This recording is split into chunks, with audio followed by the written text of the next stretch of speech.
Poussent les cris de joie, filles de Sion, éclatant d'ovation, Israël. Alors nous sommes ici dans le parc des Sœurs Augustines à Malétroit, juste derrière le petit cimetière à proximité de la tombe de Mère Yvonne Aimée que beaucoup de personnes connaissent dans notre diocèse. Et dans ce parc se trouve une petite grotte de Lourdes qui compte beaucoup pour les sœurs ici. Alors, la communauté des Augustines est née à Dieppe dans des temps immémoriaux, même avant le Moyen-Âge, on pense dès le 9e siècle.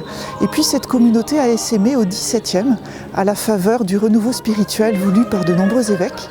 Et la première fondation de cette communauté à l'extérieur de Dieppe, ça a été à Vannes. Donc on est très fiers d'avoir une fondation comme ça si précoce à Vannes. Et ces sœurs ont servi à l'hôpital de la ville. Et puis en 1866, elles sont venues s'installer ici à Malétroit, dans des bâtiments qui avaient été le séminaire des frères de Lamennais. Donc le monastère fondé ici à Malétroit est placé sous le vocable de Marie Immaculée Conception. Voilà, le dogme a été promulgué il y a quelques années par le pape en 1854. Et donc c'est une dévotion qui prend de l'essor, surtout depuis les apparitions de la Vierge à Lourdes. Et ici, les sœurs installent assez rapidement un petit pensionnat pour les enfants, et puis elles agrandissent les bâtiments et elles accueillent aussi des personnes âgées. Parmi ces personnes âgées accueillies par les sœurs se trouve une certaine Madame Besson qui est restée plus de 18 ans ici à la communauté. Et en remerciement des soins que lui ont prodigués les sœurs, eh bien, elle offre de construire cette grotte de Lourdes dans le jardin des sœurs. Et nous sommes en 1894 quand la grotte est inaugurée. Elle se trouve à l'époque au bout d'une très jolie allée boisée qu'on trouve encore sur des photos anciennes. La grotte est toute simple, mais elle témoigne vraiment de l'attachement très fort des sœurs à la Vierge Marie.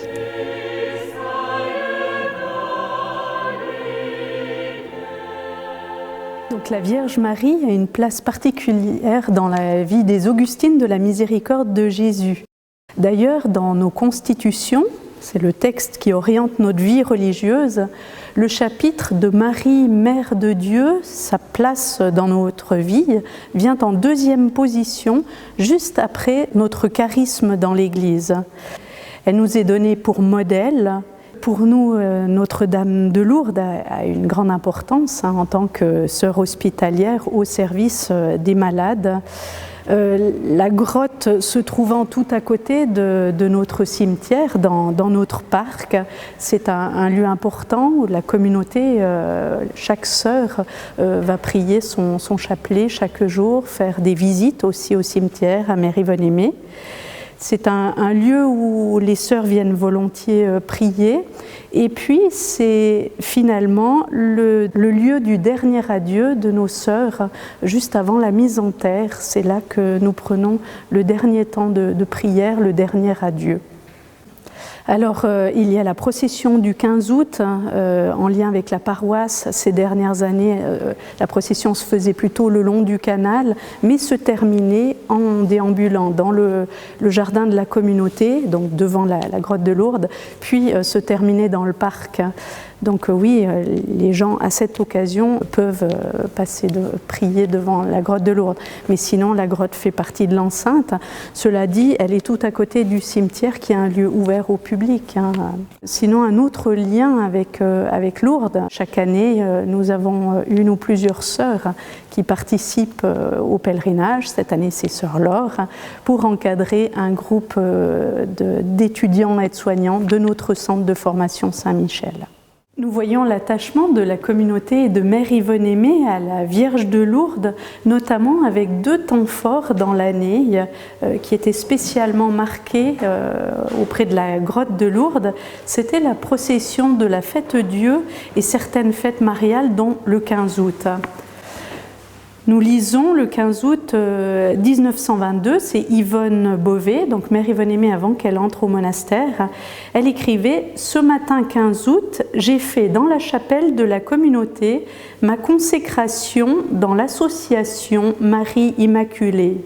Je suis bien heureuse. Il y aura procession dans le jardin en l'honneur de la Sainte Vierge. La grotte est décorée. Suze et moi, Suze c'était sa sœur, avons donné quelques fleurs blanches qui ont été mises tout près de notre bonne mère. Ensuite, nous lisons en 1938, à l'occasion du 15 août, c'était la journée de clôture d'une année mariale, Mère Yvonne Aimée qui écrivait « Le temps a été couvert toute la journée et nous avons cru ne pouvoir faire la procession, mais nous avons confié la chose à la Sainte Vierge elle-même et nous avons pu la chanter à Pontmain. Pontmain, c'est un autre oratoire du jardin dédié à la Sainte Vierge, à la grotte, tout un tour dans le jardin en remontant le chemin de la ferme et passant devant la clinique.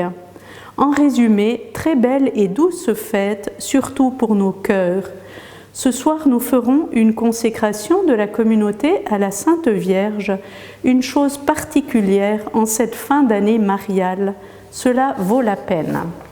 Yvonne écrivait à sa maman, l'année suivant son entrée au monastère, le 14 septembre 1928, « Nous allons tous les jours à 1 heure à la grotte, nous unissant de loin au pèlerinage du diocèse à Lourdes. » Le 15 mai 1944, Mère Yvonne Aimée écrit aux Sœurs de Paris « Au revoir mes enfants, malgré tous les bobards et toutes les inquiétudes qu'il est permis d'avoir, je suis sûre de la protection maternelle de la Vierge Marie, à qui je confie et qui vous gardera de tout danger.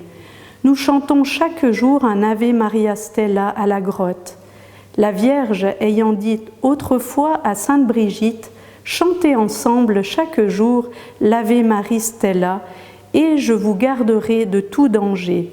Faites comme nous, au moment le plus commode, soit à midi au moment de la récréation, soit le soir. » Et Sœur Marie du Bon Secours témoignait par rapport à la dévotion de Mère Yvonne Aimée. « Je vais dire l'invocation « Bénie soit la Sainte et Immaculée Conception de la Bienheureuse Vierge Marie, Mère de Dieu, et vous répondrez à jamais. Je n'ai jamais pu oublier la façon dont notre Mère Yvonne Aimée l'a dite un certain jour à la grotte de Lourdes. C'était au cours de la récréation. Arrivée devant la grotte de Lourdes, notre Mère s'arrête donc et récite 3 fois l'invocation « Bénie soit la Sainte ». Donc Mère Yvonne Aimée était là, debout, au milieu de la grande allée du bois, face à la grotte, les mains jointes sur la poitrine, les yeux fixés sur la Vierge, prononçant lentement, appuyant sur les mots, et avec un tel accent pénétré, une telle expression et attitude indéfinissables que j'en fus frappée, remuée, ne pouvant m'en détacher les yeux, et que cela est resté gravé dans ma mémoire.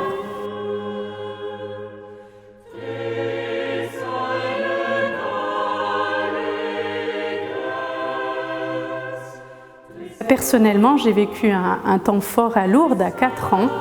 J'étais allée en pèlerinage avec ma maman pour rendre grâce parce que quand je suis née, j'avais des soucis de santé et ma maman avait une grande dévotion à Notre-Dame de Lourdes. Et c'est vrai qu'au cours de ce pèlerinage, j'ai été marquée de voir les malades aller prier à la grotte. Et c'est à ce moment-là que j'ai dit que quand je serai grande, je soignerai les malades. J'ai vraiment reçu ma vocation de soignante et puis peut-être inconsciemment, je ne l'ai pas formulée comme ça, mais ma vocation religieuse à Lourdes qui reste vraiment un lieu cher à mon cœur.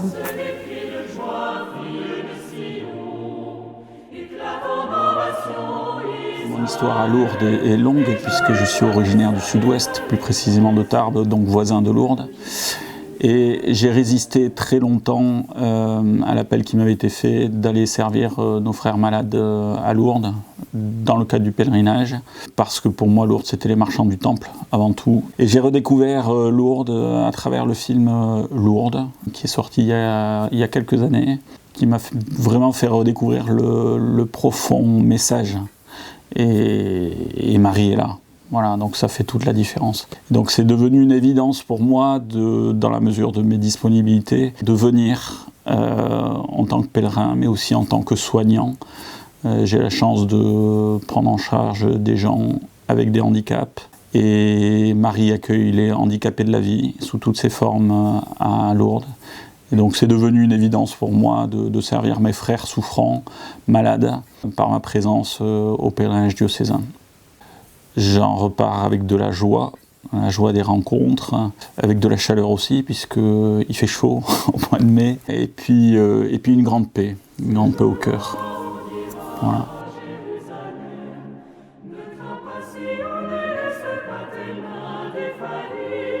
Le Seigneur ton